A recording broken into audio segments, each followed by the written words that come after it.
নোয়াখালী নাকি জামাই আপ্যায়নে সেরা। তাহলে তারা কিভাবে জামাইকে আপ্যায়ন করে আর কি দিয়ে আপ্যায়ন করে আজকে সেটা দেখাবো।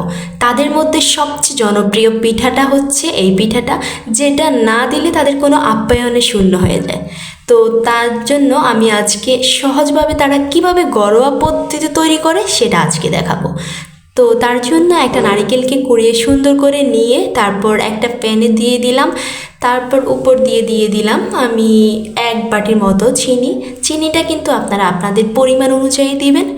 তারপর চিনিটা দিয়ে হালকা একটু লবণ দিতে হবে।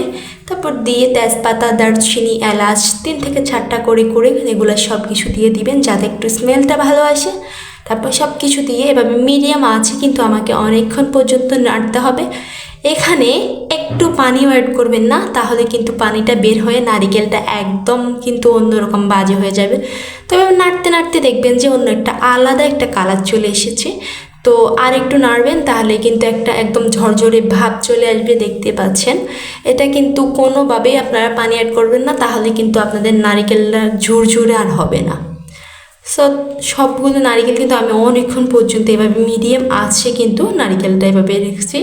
তারপর কিন্তু নারিকেলটা হয়ে গেছে। এখন আমি নারিকেলটা নামিয়ে আরও কিন্তু ঠান্ডার জন্য দিয়ে দিব।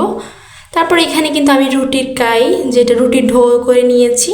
তো রুটির ডোটা করতে একটু পানি এবং কিন্তু দিয়ে আমি কিন্তু রুটিটা সিদ্ধ করে নিয়েছি। ডোটা অবশ্যই কিন্তু সিদ্ধ করে সুন্দর করে হাত দিয়ে মথে নেবেন। এবার আমি ছোটো ছোটো শেপ করে নিব। আপনারা চাইলে একটা বড় পিঠা দিয়ে কিন্তু অনেকগুলো পিঠো হাত দিয়ে ডিজাইন করে বানানো যায়, বাট আমি আজকে আপনাদেরকে সহজভাবে বানিয়ে দেখাবো, যার জন্য কোনো বড় না, ছোটো ছোটো রুটিগুলো বানাবো। তবে তারা কিন্তু অনেকভাবে অনেক রকম হাত দিয়ে অনেক স্টাইলে পিঠাও তৈরি করে। আমরা কিন্তু আজকে শুধুমাত্র যারা সহজভাবে করতে চায় তাদের জন্য এটা বানিয়ে নিয়ে এসেছি। তো আমি ছোট্ট একটা রুটি দিয়ে ছোট্ট একটা মেশিন নিয়েছিলাম। এগুলো হচ্ছে যে কোনো শপে বা দোকানে পাবেন।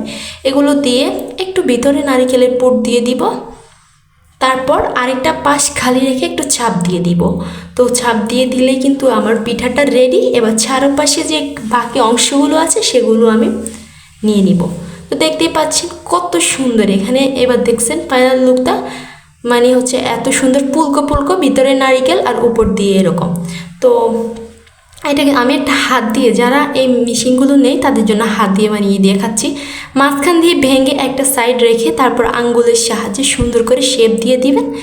একদম যারা সহজে করতে চান তাদের জন্য কিন্তু এটা। এখানে কিন্তু অনেকভাবে ফুল বানানো যায়, আমি কিন্তু সহজভাবে দেখিয়ে দিচ্ছি, যার কারণে কোনো রকম কোনো ঝামেলা ছাড়াই কিন্তু আজকে তৈরি করে দেখালাম। তারপর একটা প্যানে তেল গরম করে নিচ্ছিলাম আমি। তো আমার কিন্তু পিঠা সবগুলো বানানো শেষ। তো এবার তেলটা যখন গরম হয়ে আসবে ঠিক তখনই কিন্তু আপনার পিঠাগুলো এখানে দিতে হবে। তো আস্তে আস্তে পিঠাগুলো আমি সবগুলো দিচ্ছি। বাট 5-6টা পিঠা দিলে এনাফ, বেশি দিলে কিন্তু আপনার নাড়াচাড়া করতে সমস্যা হবে বা ভেঙে যাওয়ার সম্ভাবনা থাকবে, যার কারণে অল্প অল্প। একটা সাইড যখন বাদামি কালার ধারণ করে আসবে ঠিক তখনই কিন্তু উল্টে আরেকটা পাশ দিতে হবে।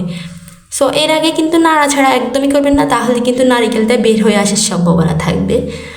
তো আস্তে আস্তে কিন্তু দেখতে পাচ্ছেন আমার পিঠার কালারটা অন্যরকম একটা চেঞ্জ হয়ে গিয়েছে।